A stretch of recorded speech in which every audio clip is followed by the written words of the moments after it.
ఆమేన్. మీ అందరికీ మరొకసారి నా వందనాలు చెల్లించుకుంటూ ఉన్నానండి. అందరూ కూడా ఏకాగ్రతతో దేవుని మాటలు వినడానికి ప్రయత్నించండి. అయితే నేను ఇక్కడ నిలబడడానికంటే ముందు ఇక్కడ చెప్పమని చెప్పేసి అవకాశం ఇచ్చినప్పుడు నేను ఆలోచన చేశాను, నేను చెప్పగలనా లేదా.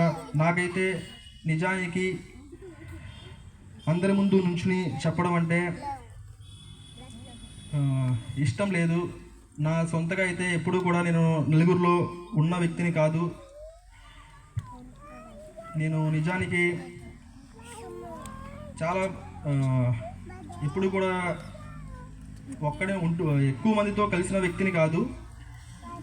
అందుకనే నేనైతే ఇష్టపడలేదన్నమాట. అయితే నాకు ఒక ఆలోచన వచ్చింది. నేను దేవుడిచ్చినటువంటి అవకాశాన్ని ఎందుకని నేను త్రోసివేయాలి అనే ఆలోచన కలిగిందనమాట.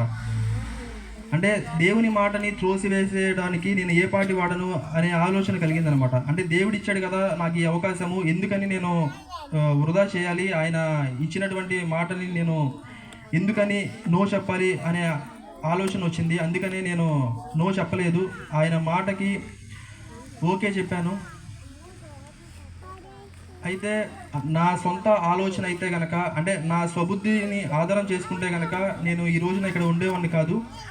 ఆయన మాటని, ఆయన స్వబుద్ధిని ఆధారం చేసుకోవాలి అనేసి నేను అనుకుంటూ ఉన్నాను. చిన్న వాక్యాన్ని చదువుకొని మనము ముందుకు వెళదాము. సామెతలు 3వ అధ్యాయము. అందరూ పరిశుద్ధ గ్రంథాన్ని తెరిచినట్లయితే సామెతలు 3వ అధ్యాయము 5-6 వచనాలు. సామెతలు 3వ అధ్యాయము 5-6 వచనాలు చదువుకుందాము. నీ స్వబుద్ధిని ఆధారము చేసుకొనక నీ పూర్ణ హృదయముతో యెహోవా యందు నమ్మకముంచుము. నీ ప్రవర్తన అంతటి యందు ఆయన అధికారములకు ఒప్పుకొనుము. అప్పుడు ఆయన నీ త్రోవలను సరళము చేయును. దేవుని వాక్యం ఏమని సెలవిస్తుంది అంటే, నీ స్వబుద్ధిని ఆధారము చేసుకొనక నీ పూర్ణ హృదయముతో యెహోవా యందు నమ్మకముంచుము. నీ ప్రవర్తన అంతటి యందు ఆయన అధికారమునకు ఒప్పుకొనుము. అప్పుడు ఆయన నీ త్రోవలను సరళము చేయును అని చెప్పేసి దేవుని వాక్యం సెలవిస్తూ ఉందండి. ఈ యొక్క మాటని నేను నా జీవితంలో ఒకసారి అప్లై చేశాను. నాకు దేవుడు చాలా గొప్ప కార్యం చేశాడు. ఆ విషయాలను మీకు తెలియజేసి నేను ముందుకు వెళ్తాను. అయితే ఆ అన్నిటికంటే కూడా ముందు నేను చిన్నప్పటి నుంచి కూడా దేవుని భయభక్తుల్లోనే పెంచారు. నా తల్లిదండ్రులు కానివ్వండి, దైవ సేవకులు కానివ్వండి, దేవుని యందు భయభక్తులతోనే పెంచారు. అలాగే నా తల్లిదండ్రులు కూడా ప్రైవేట్ స్కూల్లోనే చదివించారు. అయితే చిన్నప్పటి నుంచి కూడా నేను పెద్దగా చదివేవాడిని కాదు. జస్ట్ పాస్ అయితే చాలు అనే ఆలోచన కలిగి ఉండేవాడిని అనమాట. స్కూల్కి వెళ్ళేవాడిని, కాలేజెస్కి కూడా వెళ్ళేవాడిని, వచ్చేవాడిని, పాస్ అయితే చాలు అనే ఆలోచనతో ఉండేవాడిని. అలాగే స్కూల్ టైం అంతా కూడా గడిచిపోతూ వచ్చింది. 10th క్లాస్కి వచ్చాను. 10th క్లాస్కి వచ్చిన తర్వాత కూడా పాస్ అయితే చాలు అనే ఆలోచనతోనే చదివేవాడిని అనమాట. అయితే చాలా వరకు పాస్ అవ్వనేమో అనే ఆలోచన కూడా వచ్చేసింది. కానీ దేవుని దయ వలన పాస్ అయ్యాను. పాస్ అయిన తర్వాత ఇంటర్కి వెళ్ళాలి. ఇంటర్కి వెళ్ళేటప్పుడు అందరూ కూడా సలహా ఇచ్చారనమాట. ఏమనంటే, ఇంటర్లో ఎంపీసీ తీసుకోవద్దు, మ్యాథ్స్ ఉండిద్ది, చదవలేవు, మ్యాథ్స్ లేని గ్రూప్స్ తీసుకో అని చెప్పేసి సలహా ఇచ్చారనమాట. అయితే నేనేం చేశానంటే వారి మాట వినలేదు.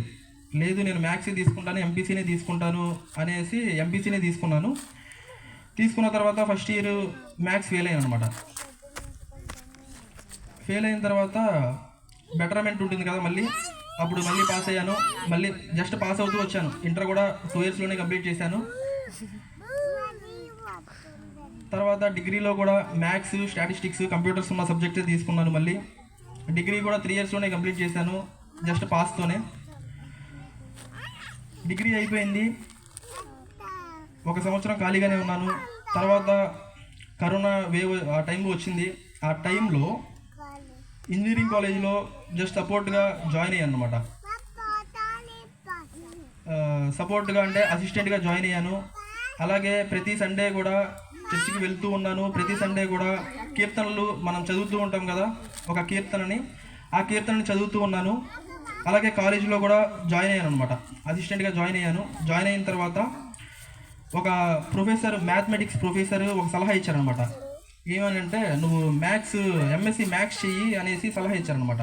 నేనేమీ ఆలోచించలేదు, ఎంఎస్సి మ్యాథ్స్ జాయిన్ అయిపోయాను. జాయిన్ అయిపోయిన తర్వాత అంటే ఎగ్జామ్స్కి వెళ్ళి రాసి రావడమే, సరే అని చెప్పేసి జాయిన్ అయిపోయాను. అలాగే కాలేజీలోకి వెళ్తూ ఉన్నాను. దేవుని సన్నిధిలో ప్రతి ఆదివారం కూడా బైబిల్ కీర్తనని చదువుతూ ఉన్నాను. అయితే దైవజనులు ఒక సలహా ఇచ్చారు. ఏమనంటే, చదువుతున్నావు కదా, ఒక కొద్ది నిమిషాలు వివరించడానికి ప్రయత్నించు అనేసి ఒక సలహా ఇచ్చారనమాట. అంటే వివరించమని చెప్పారు. అయితే అప్పుడు కూడా నాకు అదే ఆలోచన వచ్చింది. ఏమనంటే, నాకైతే ఇష్టం లేదు. ఎందుకనంటే నా వరకు కూడా ఏ రోజు కూడా నలుగురు నిలబడి చెప్పింది లేదు. అందుకని నాకైతే ఇష్టం లేదనమాట. సరే, మళ్ళీ కూడా అదే ఆలోచన వచ్చింది. నేను ఎందుకని, దేవుడు మన మేలును కోరి చెప్తాడు కదా, మన దైవ సేవకుడు కూడా మన మేలును కోరి చెప్పాడు అనే ఆలోచనతో సరే చెప్పాను అనమాట. అంటే అయిష్టంగానే సరే చెప్పాను. అంటే నో చెప్పడం ఇష్టం లేక ఓకే చెప్పాను అనమాట. సరే, చదువుతూ ఉన్నాను. అంటే మన దైవ సేవకుడు మనకి మేలు కోరి చెప్తాడు అనే ఒక్క పాయింట్తోనే నేను సరే చెప్పాను. దేవుని వాక్యాన్ని చదువుతూ ఉన్నాను. మామూలుగా ప్రతిరోజు నార్మల్గానే చదువుతూ ఉంటాం కదా, అలాగే చదువుతున్నాను. కానీ నార్మల్గా చదివేటప్పుడు మనకి ఎక్కువ వచనాలు అర్థం కావు, కొన్ని వచనాలే అర్థమవుతాయి. కానీ ఇలా చెప్పడానికి ప్రతి ఆదివారం నేను చెప్పాలి అనే విషయాన్ని చెప్పినప్పుడు తర్వాత ప్రతి వచనాన్ని కూడా నేను ఎక్కువ సేపు ధ్యానించడము, ప్రార్థించడము స్టార్ట్ చేశాను అనమాట. నార్మల్గా అర్థమయ్యే దానికంటే ఎక్కువగా ధ్యానించినప్పుడు దానిలోని మర్మాలన్నీ కూడా చాలా క్లియర్గా అర్థమవుతూ ఉన్నాయి అనమాట. అంటే నేను ఇంకా ఏమేమి మార్చుకోవాలి అనే విషయాలు కానివ్వండి, వాక్యంలోని నిజమైన సత్యం అని ఏదైతే ఉందో ఆయన మర్మము తెలుస్తూ ఉందన్నమాట. అంటే చెప్పాలి అంటే మనకి ముందు అర్థం కావాలి కదా, అలాగే మనల్ని మనం సరి చేసుకోవాలి, మనము ఎలాగ పడితే అలా చెప్పకూడదు అనే దేవుని వాక్కు అనే విషయాన్ని నేను దృష్టిలో ఉంచుకొని ఆయన మాటని చాలా పరిశుద్ధంగా చెప్పాలి అనే విషయంతో సరి చేసుకుంటూ చెప్దాము అనే ఆలోచనతో ఎక్కువగా ధ్యానిస్తూ ఉన్నాను. దేవుని ప్రతి మాట కూడా అర్థమవుతూ ఉంది. ఆయన ప్రతి విషయము కూడా చాలా చక్కగా వివరిస్తూ ఉన్నాడు. ప్రతి ఆదివారం కూడా వివరిస్తూ ఉన్నాను అనమాట. ఇలా సాగిపోతూ ఉంటే కొంతకాలానికి, అంటే ఒక 2-3 వీక్స్ తర్వాత ఒక ఆలోచన వస్తూ ఉంది. ప్రతి ఆదివారం కూడా చెప్తూ ఉంటే మ్యాథ్స్ ఎందుకు చెప్పాలి అంటే పిల్లలకి ఏ రీతిగా చెప్పాలి అనే ఆలోచన వస్తూ ఉందన్నమాట. అంటే పిల్లలకి ఏ రీతిగా మ్యాథ్స్ చెప్తే అర్థమైద్ది, ఏ రీతిగా మనము చెప్పాలి, పిల్లలందరికీ కూడా అర్థమయ్యే విధంగా చెప్పాలి, నాకు ఎందుకని అర్థం కాలేదు, ఏ రీతిగా చెప్తే అర్థమైద్ది అనే ఆలోచన వస్తూ ఉందన్నమాట. నేను ఎవరికి చెప్పలేను, ఎందుకంటే ఎవరికి చెప్పినా నమ్మరు. ఎందుకంటే అప్పటి వరకు ఉన్న సిచ్యువేషన్ వేరు. అందుకని చాలా వరకు ఎవరికి చెప్పలేదన్నమాట. కానీ చెప్పాలి కదా ఖచ్చితంగా.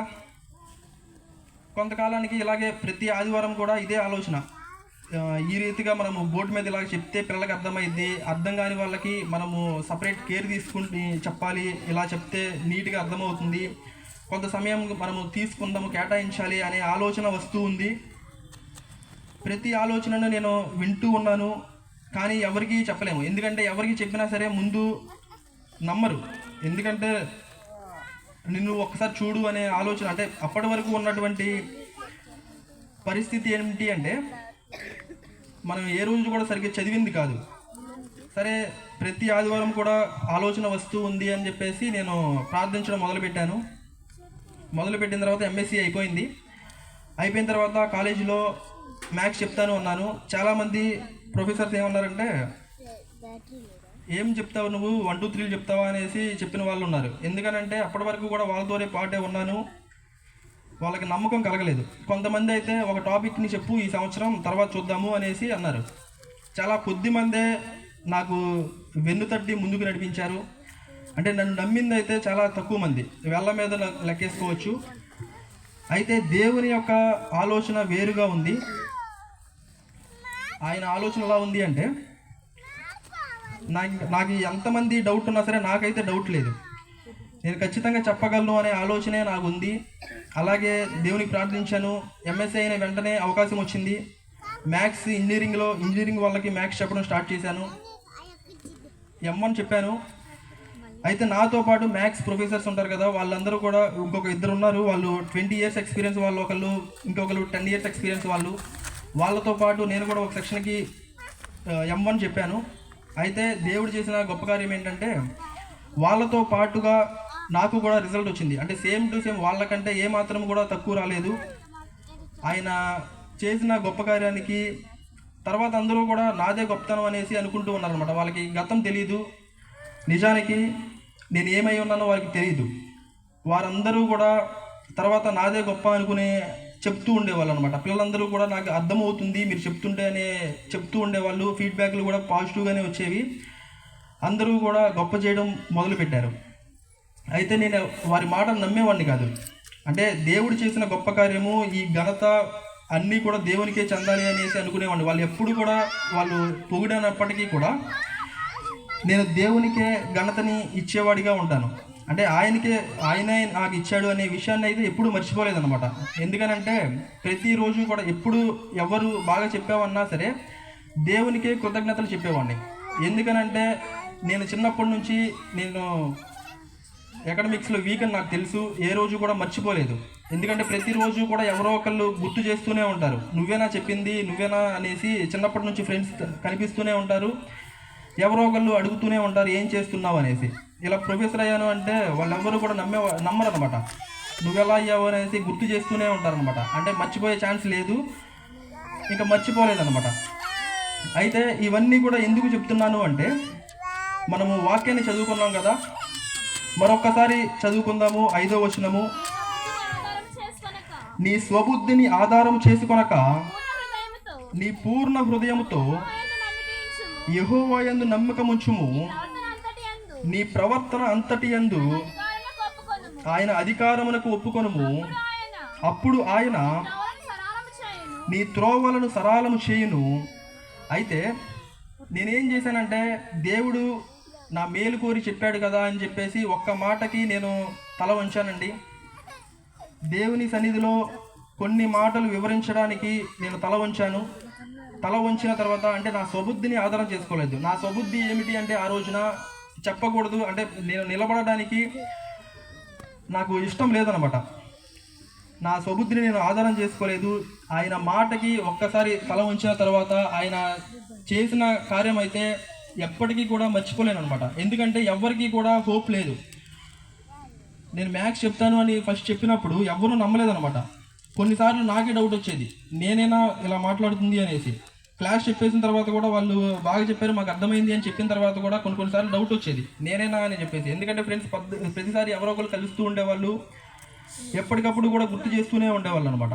అంటే నేను ఎందుకు చెప్తున్నాను అంటే, మన సొంత ఆలోచనని ఆధారం చేసుకుంటే కనుక, అంటే మన యొక్క ఆశలు అయితే కొద్దిగానే ఉంటాయి, ఆయన యొక్క ప్రణాళిక అయితే చాలా గొప్పగా ఉంటుందన్నమాట. మన సొంత ఆలోచన అయితే, నా ఆలోచనలు చాలా తక్కువ. ఆయన చేసిన దానికంటే, ఆయన చేసినటువంటి మేలు కంటే ఆయన ప్రణాళిక అనేది చాలా గొప్పగా ఉందన్నమాట.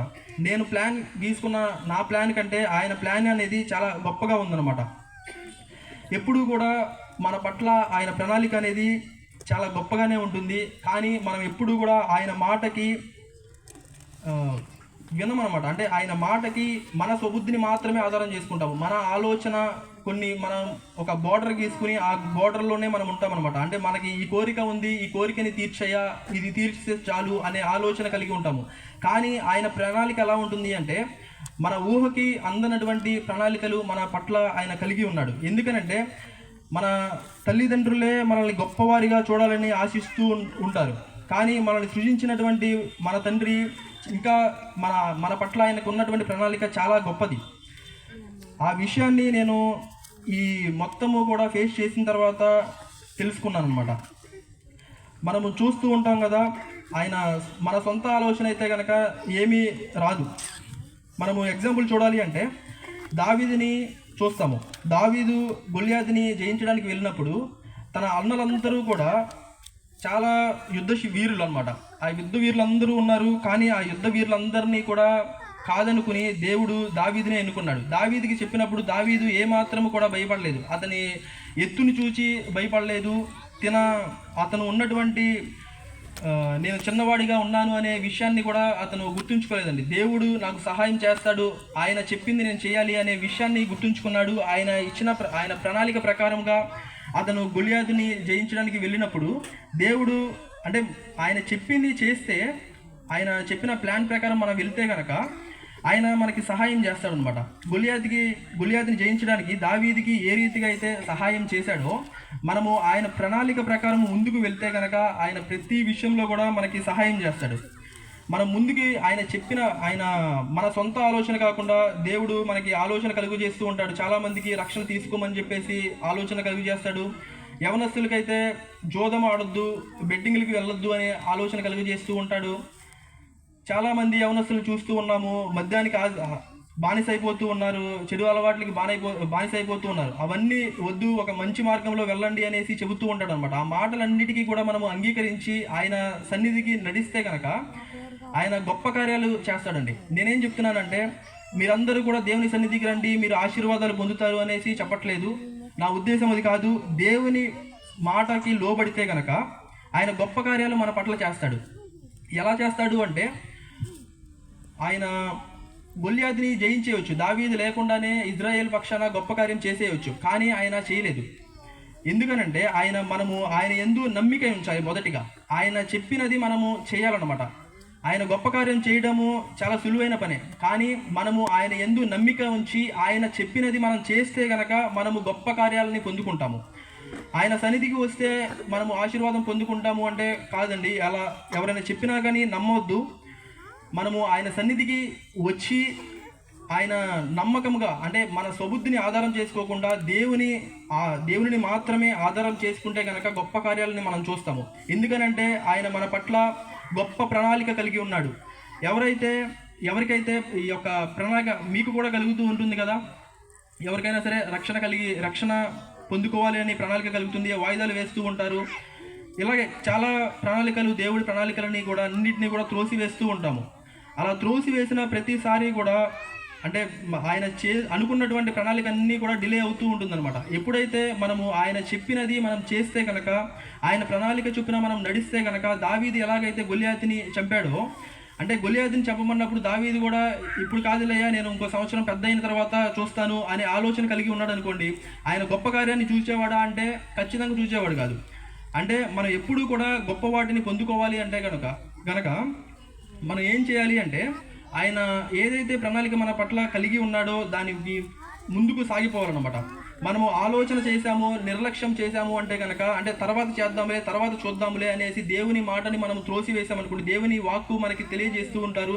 మన దైవజనులు కూడా మన మేలును కోరి చెప్పినప్పుడు మనము వాటిని అంగీకరించి మనము లోబడి ముందుకు వెళితే కనుక ఆయన గొప్ప కార్యాలను చేస్తాడండి. మనము ఏదైనా చిన్నగా ఆలోచిస్తూ ఉంటాము, కానీ దేవుని యొక్క ప్రణాళిక అనేది చాలా గొప్పగా ఉంటుంది. మనము దేవుని యొక్క ప్రణాళికని మనం పొందుకోవాలి అంటే కనుక ఖచ్చితంగా ఆయన మాటకి మనం లోబడే వారిగా ఉండాలి. నోవాహు కూడా ఓడని కట్టమన్నప్పుడు ఆయన కూడా ఆలోచన చేశాడు అనుకోండి, ఇప్పుడేముందిలయ్యా నాకు కట్టడం రాదు అనేసి ఆలోచన చేశాడు అనుకోండి, ఆయన కూడా గొప్ప కార్యాన్ని చూసేవాడు కాదేమో. ఆయన సరే అన్నాడు కాబట్టి ఆయనకి ప్రతి ఒక్క ఓడని ఎలాగ నిర్మించాలి, ఆయన యొక్క కొలతలు కానివ్వండి, దానికి ఏ కీలుని పూయాలి అనే విషయాలు కానివ్వండి, ప్రతి విషయాన్ని కూడా ఆయనకి చక్కగా వివరించాడు. అంటే ఎప్పుడైతే ఆయన ప్రణాళికకి మనము లోబడతామో, మన సొంత ఆలోచన కాకుండా దేవుని యొక్క ప్రణాళికకి ఎప్పుడైతే మనము లోబడి ఉంటామో, ఆయన గొప్ప కార్యాలు చేయడానికి సమర్థుడండి. ఎందుకంటే ఆయన యొక్క ప్రణాళిక అనేది చాలా గొప్పది. ఈ విషయాన్ని మీకు చెప్పాలి అనుకున్నాను. మరొక్కసారి మనము 5-6 వచనాలని మరొకసారి ధ్యానించి ఈ యొక్క మాటల్ని ముగించుకునే ప్రయత్నం చేద్దాము. నీ స్వబుద్ధిని ఆధారము చేసుకొనక నీ పూర్ణ హృదయముతో యెహోవా యందు నమ్మకముంచుము. నీ ప్రవర్తన అంతటి యందు ఆయన అధికారమునకు ఒప్పుకొనుము. చాలండి. అంటే మనము చెప్పుకున్నాం కదండి, మనము మన స్వబుద్ధిని ఆధారం చేసుకోకూడదు, దేవుని యందే మనము నమ్మకం ఉంచాలి. అప్పుడు ఏం చేస్తాడంటే, మన యొక్క త్రోవలన్నిటినీ కూడా ఆయన సరళం చేస్తాడంట. అప్పుడు ఆయన నీ త్రోవలన్నిటిని కూడా సరళం చేయను అని చెప్పేసి దేవుని మాట సెలవిస్తుంది. ఎప్పుడైతే మనము మన సబుద్ధిని ఆధారం చేసుకోకుండా దేవుని యొక్క ప్రణాళిక చొప్పున మనము నడుస్తామో అప్పుడు ఆయన ఏం చేస్తాడు అంటే మన త్రోవలన్నిటినీ కూడా సరళం చేస్తాడు. 7-8 వచనాలు కూడా ఒకసారి ధ్యానించుకుని ముగించుకుందాము. నేను జ్ఞానిని కదా అని నీవనుకొనవద్దు, యెహోవా యందు భయభక్తులు కలిగి చెడుతనము విడిచిపెట్టుము, అప్పుడు నీ దేహమునకు ఆరోగ్యమును నీ ఎముకలకు సత్తువయు కలుగును. అంటే మరొకసారి నేను చదువుతానండి. నేను జ్ఞానిని కదా అని నీవనుకొనవద్దు, యెహోవా యందు భయభక్తులు కలిగి చెడుతనము విడిచిపెట్టుము, అప్పుడు నీ దేహమునకు ఆరోగ్యమును నీ ఎముకలకు సత్తువయు కలుగును. అంటే మనము ఎప్పుడు కూడా దేవుని మాటకి లోబడితే కనుక, మనము దేవుని యందు భయభక్తులు కలిగి మన చెడుతనమును విడిచిపెడితే కనుక ఆయన ఇచ్చేటువంటి ఈవుల్ని మనకి తెలియజేస్తూ ఉన్నారు. కాబట్టి మన సొంత ఆలోచన కాకుండా దేవుడు మనకి ఏదైతే చెబుతూ ఉన్నారో, ఏదైతే సూచిస్తూ ఉన్నారో ఆ ప్రణాళిక చొప్పున మనము ముందుకు వెళ్ళేవారిగా ఉందాము.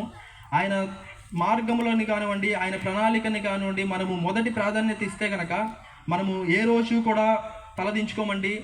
నేనైతే ఒక్కసారి నేను దేవునికి లోబడి ఆయన మాటకి తల వంచాను. ఎక్కడైతే అంటే ఆయన ప్రణాళికలో చెప్పిన దైవజనులు చెప్పినటువంటి మాటని విన్నాను. నేను చూసినటువంటి గొప్ప కార్యము చాలా గొప్పదండి. ఎందుకనంటే ఆయన నా పట్ల ఎంతగానో గొప్ప కార్యం చేశాడు. ఏ రోజైతే మనం దేవుని మాట వింటామో అప్పుడు మనం ఎక్కడైతే తలదించుకున్నామో, ఎక్కడైతే మనల్ని తక్కువగా చూశారో అక్కడే మనం తల ఎత్తుకునేలాగా చేస్తాడు. ఎందుకని చెబుతూ ఉన్నానంటే, నేను ఎక్కడైతే మ్యాథ్స్లో ఫెయిల్ అయ్యానో అక్కడే నన్ను ఆయన తల ఎత్తుకునేలా చేశాడు. మ్యాథ్స్లో పండితుడిని చేశాడు. ఆయన మాటకి మనము లోబడాలి. ఆయన మాటకి లోబడితే కనుక గొప్ప కార్యాలను చూస్తాము. మనల్ని తల దించుకునేవాడిగా అయితే ఆయన చేయడండి. మనల్ని ఎప్పుడూ కూడా తల ఎత్తుకునేవాడిగానే చేస్తాడు. ఎందుకనంటే ఆయన ప్రణాళిక మన పట్ల చాలా గొప్పది. ఆయన మాటకి మనం లోబడేవారిగా ఉందాము. దేవుని వాక్కుకి మొదటిగా మనం ప్రాధాన్యత ఇచ్చి ఆయన ఆలోచన చొప్పున మనం నడుచుకునేవారిగా ఉందాము. మన సొంత ఆలోచన కాకుండా దేవుని యొక్క ఆలోచనని మనము మొదటిగా ప్రాధాన్యత ఇద్దాము. ఆయన యొక్క ప్రణాళిక ఏమిటో తెలుసుకుంటే కనుక మనము ముందుకు సాగొచ్చు. మన యొక్క కోరికలతో కాకుండా, మన యొక్క ఆలోచనతో కాకుండా దేవుని యొక్క ప్రణాళికను ముందుగా తెలుసుకుని ఆయన ప్రణాళిక చొప్పున నడుచుకుందాము. అది ఎంతటి కష్టమైనా సరే. నాకైతే మొదటిగా మ్యాథ్స్ చెప్తూ ఉన్నప్పుడు చాలా ఇబ్బందుల్ని ఎదుర్కొన్నాను. నేనేమి వెళ్ళాను చెప్పేసి రాలేదండి. ప్రతిరోజు కూడా సమస్య, ప్రతి ప్రాబ్లము కూడా ఎదురయ్యేది. ఎందుకనంటే నాకు బేస్ ఎక్కువగా లేదు కాబట్టి మ్యాథ్స్లో ప్రతిరోజు కూడా ఇబ్బంది పడేవాడిని. కానీ ఎవ్వరికీ కూడా ఇబ్బంది కలగలేదు. ప్రతిరోజు కూడా ప్రతి ప్రాబ్లం కూడా దేవుడు ఎంతగానో సహాయం కలిగి ఉన్నాడు. ఎందుకనంటే ఆయన ప్రణాళిక నా పట్ల కలిగి ఉన్నాడు కాబట్టి ఏ సమస్య అయినా సరే ప్రతిరోజు కూడా సహాయం చేస్తూనే ఉండేవాడు. ప్రతిరోజు కూడా పిల్లలు చెప్తూ ఉండేవాళ్ళు అర్థమవుతుంది అనేసి. అప్పుడు ప్రతిరోజు కూడా కృతజ్ఞతలు చెప్తూ ఉండేవాడిని. తర్వాత నా చిన్నప్పటి నుంచి తెలియని వ్యక్తులకి ఈ విషయాలు చెప్తూ ఉంటే నమ్మరనమాట. మీరు ఇంతలా చెప్తున్నారు, మేము నమ్మము అనేసి చెప్తూ ఉండేవాళ్ళు అనమాట. అప్పటికి నా సర్టిఫికేట్ చూపిస్తూ ఉండేవాడిని. ఇప్పటికి కూడా నా తోటి ప్రొఫెసర్స్ కానివ్వండి వాళ్ళకి చెప్తూ ఉండేవాడిని అనమాట. ఇప్పుడు ప్రెసిడెంట్ ఉండేవాళ్ళు ఉంటారు కదా, వాళ్ళకందరికీ కూడా చెప్తూ ఉంటే వాళ్ళు నమ్మరనమాట. నమ్మకపోతే నా సర్టిఫికేట్ చూపించేవాడిని. వాళ్ళు అయినా సరే చాలా అనుమానంగా చూస్తూ ఉంటారు. కానీ నన్ను చిన్నప్పటి నుంచి చూసిన వారికి తెలుసు. నా స్నేహితులైతే ప్రతిరోజు కూడా ఎప్పుడో ఒకప్పుడు కలిసిన ప్రతిసారి కూడా గుర్తు చేస్తూనే ఉంటారు. గుర్తు చేసిన ప్రతిసారి కూడా నేను దేవునికి కృతజ్ఞతాస్తుతులు చెల్లిస్తూనే ఉంటానండి.